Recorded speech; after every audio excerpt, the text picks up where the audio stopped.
Всем привет!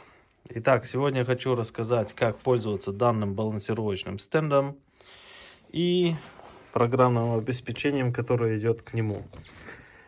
В прошлом видеоролике, в таком коротеньком, я рассказывал, что мне компания Vibromer прислала новую версию электроники. Это вот эти датчики, 2 штуки, тахометр и сама программа. Программное обеспечение на английском языке и на русском языке есть.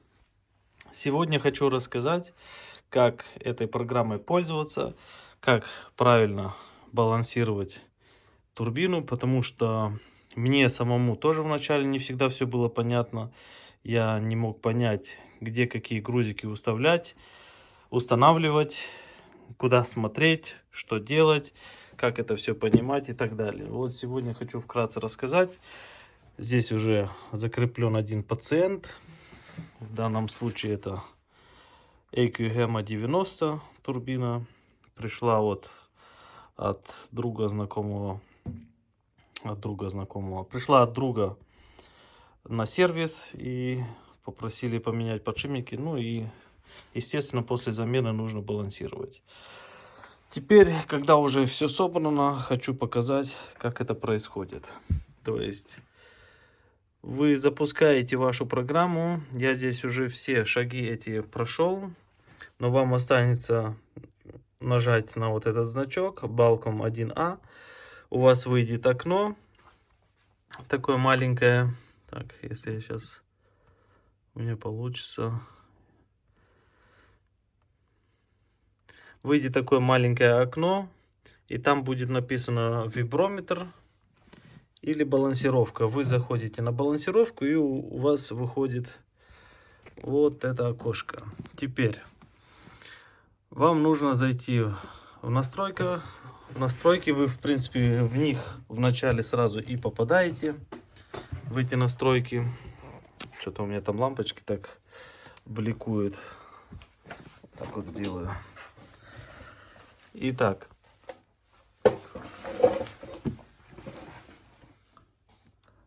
вы попадаете вот в такое окно и настройки. Теперь здесь новый ротор. Дальше установка груза у нас свободная позиция. И еще раз объясняю сразу на этом месте. Тот пункт, куда вы установите ваш грузик, да? В данном случае я устанавливаю всегда там, где поставил белый штрих. Белый штрих делаю обычным вот таким маркером. Это обычный белый маркер. Для того, чтобы тахометр мог видеть эту лопатку для измерения оборотов. Просто делаю белый штрих, ничего не клею. И этого хватает. Немножечко вот так вот под углом ставим. Потому что лопатки они не прямые, они под углом стоят. И чтобы тахометр лучше видел метку, его нужно поставить под углом. Вот. Устанавливаете груз, и от того места, куда вы установили груз, вам потом будет показывать на вашей диаграмме отчет, сколько градусов и куда смотреть. Это я позже потом покажу. Просто запомните одну вещь. Там, где вы устанавливаете груз, это и есть ваша нулевая верхняя точка. Дальше мы идем. Здесь у нас в граммах устанавливаем вес нашего грузика. Я для грузиков, в качестве грузиков использую обычную вот такую вот черную изоленту. Можете, кто хочет использовать, в принципе, синюю. Я пробовал, на результат никак это не влияет. Вот. Устанавливаете здесь вес вашего пробного грузика. Я измеряю с помощью вот таких весов. Они тоже идут в комплекте. Вносите сюда. Теперь радиус установки вашего грузика 30 мм. Спереди у меня получается крыльчатка компрессора 30 мм радиус. И радиус установки груза на задней крыльчатке, это крыльчатка турбины, 20 мм. Теперь вес ротора у меня 0,3, 300 грамм. И потом вы заходите сюда. Если вы не знаете, какие у вас допуски, вы заходите сюда. задаете здесь ваши рабочие обороты, в данном случае это 150 тысяч оборотов. И вот по вот этой таблице вы смотрите, что вам нужно. Здесь, в принципе, вот стоит Turbo Compressors, но я хочу намного лучше балансировать, чем просто турбокомпрессоры, потому что у них допуск, если я сейчас не ошибаюсь, будет там 0,2, 0.2. А если мы на G1 идем, вот нажмем G2, сейчас, чтобы вам показать. Вот они, наши допуски здесь, 0.239. Если я теперь нажму на G1,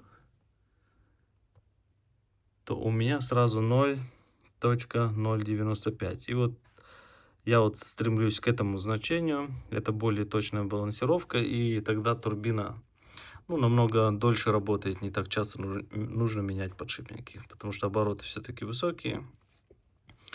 И все. И после этого, как вы здесь произвели настройки, вот здесь вот не забудьте поставить галочку, чтобы у вас в конце балансировки высвечивался график.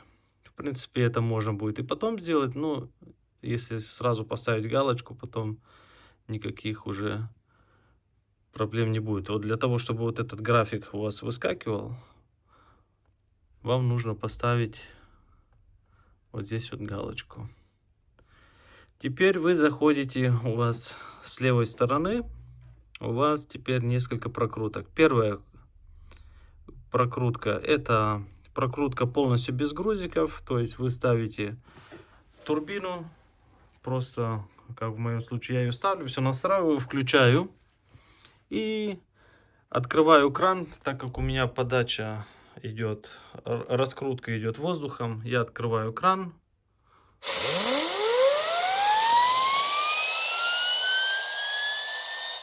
И у меня пошла раскрутка, да. После того, как обороты более-менее стабилизировались, вы нажимаете на Run. Проходит очень мало времени, он распознает все. Теперь вы останавливаете, клеите пробный грузик. Покажу, как он у меня выглядит. Фокусируйся. Вот так он выглядит у меня, этот грузик. Ну, в общем, обычный кусочек изоленты, ничего сверхъестественного. Я его клею сначала на лопатку сверху.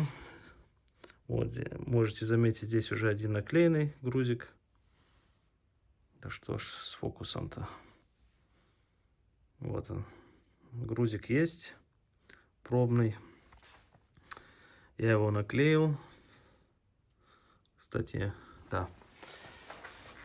Потом вы заходите опять сюда и нажимаете, опять открываете краник, разгоняете до оборотов, которые стабилизировались. В принципе, я скажу, 5-7 тысяч достаточно. Я балансирую на маленьких оборотах. Я сейчас знаю, найдутся эксперты, которые мне будут утверждать, что это мало, что это не идет. Ребят, все идет, все работает. Мы уже много раз балансировали, так что все нормально. Для тех, кто хочет дальше послушать, нажимаете опять, когда у вас оборот стабилизируется, на Run. И он у вас опять считывает. Теперь вы спереди грузик снимаете. Ставите на заднюю, на крыльчатку турбины. Опять же я говорю, я ставлю напротив метки, чтобы знать, что у меня там нулевая отметка 12 часов. И опять включаете воздух, раскручиваете, нажимаете на Run. Теперь он у вас распознал и переходит вот сюда, в конечный результат. Это уже сама балансировка теперь. И после того, сейчас я грузик удалю спереди. После того, как вы сделали прошли эти шаги, вы выходите на это меню. Теперь мы открываем воздух.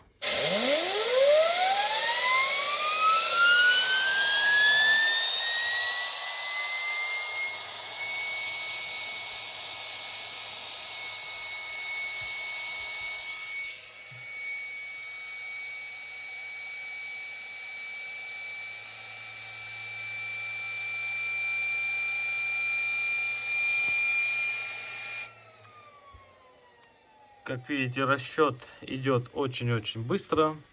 Теперь что мы здесь наблюдаем? Задняя крыльчатка у нас, крыльчатка компрессора у нас 0.08. Мы уже в допуске.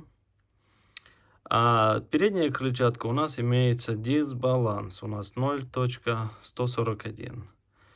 Да? Теперь здесь мы можем выбрать либо удалить массу, либо добавить массу. В моем случае я всегда вышлифовываю, высверливаю, то есть мы удаляем. Теперь вот он показывает, где мне нужно удалить и сколько мне нужно удалить. То есть 190 градусов. Еще раз напоминаю, от установки вашего грузика вы ставите то место на 12 часов. И от этого места 190 градусов. Вот тут нужно снимать. Также и здесь для коррекции он показывает, где. Еще раз прошу обратить внимание на стрелочки. В какую сторону вращается вал. По часовой стрелке. То есть, если я возьму турбину, вот я могу ее снять, вот так вот поставить. По часовой стрелке. Я тут нарисовал специальную метку, ставлю на 12 часов, там где был, например, грузик. И теперь смотрю по часовой стрелке, 190 градусов примерно будет вот здесь вот. И там вы уже можете производить какие-то манипуляции, высверливать, можете добавлять. Я, если не уверен, я добавляю напротив наклеечку, перехожу сюда и вот сюда клею наклеечку. И смотрю, улучшилось или ухудшилось. Да? Теперь я возьму, приклею наклеечку и покажу вам.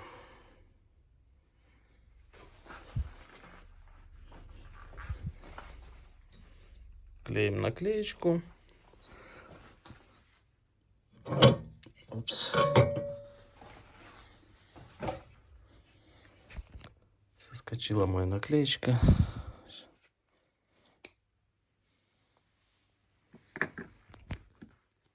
Одной рукой неудобно тут производить манипуляции. Так, я клею назад, а надо наперед.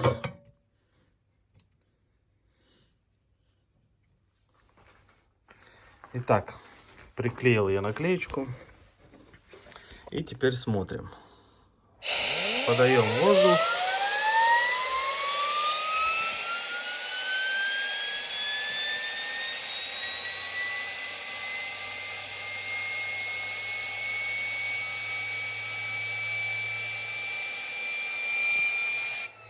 Что и требовалось доказать.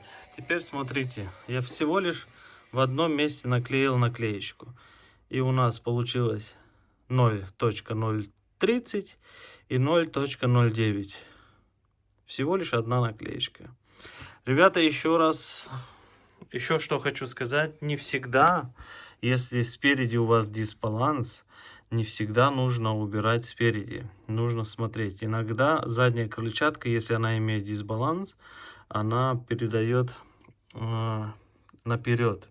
И спереди происходит дисбаланс. Это тоже нужно учитывать. Поэтому я бы советовал, если вы не понимаете физики процесса, то лучше, конечно, добавлять массу, прежде чем вы выйдете в какой-то результат, и только потом уже высверлить. Потому что если высверлишь, уже потом тяжело будет откорректировать.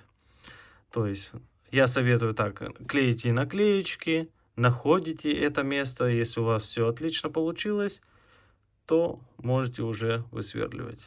То есть мы посмотрим, у нас допуски, все в зеленом, у нас 0.095, у нас 0.030, 0.09.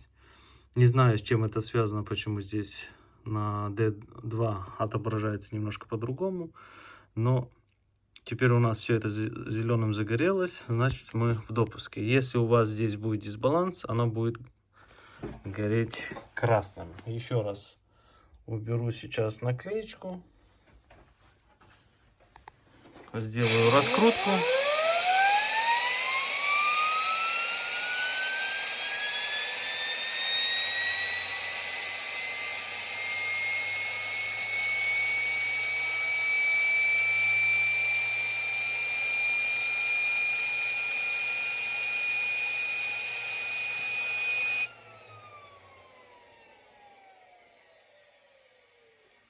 Вот без наклейки. Почему вначале он показал на видео, да, что было в допуске, потому что не вышел на определенные обороты, на тех, которых я считывал все вот эти показания. И когда он вышел, теперь без наклейки у нас опять. Сзади, в принципе, даже еще лучше стало. А спереди мы видим, что у нас дисбаланс. Вот так вот все это просто делается. В принципе, программа очень простая.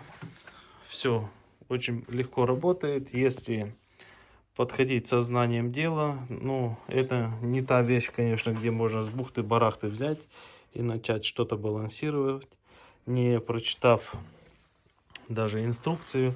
То есть у вас так просто это не получится. И, ребята, еще кто захочет заказывать, сразу говорю, вот этого стенда в наборе нет. У вас есть только вот этот блок управления, 2 датчика, тахометр и USB, да, USB стик для того, с программой внутри. То есть вы вставляете в USB и устанавливаете программу. Этот станок, это уже наша, так сказать, собственная разработка. Мы его делали сами, создавали. Он у нас здесь качается. Да, тут все вот на пружинах. Он не идет в комплекте. Но если у кого-то будут интересы, в принципе, можно будет созвониться. Пишите в комментариях, пишите, что вы об этом думаете. Ну, а я так, в принципе, рассказал все, что мог. Если у вас появятся вопросы, если кто-то что-то не понял, также, ребят, пишите в комментариях. Попробую всем ответить. Ну, на этом все.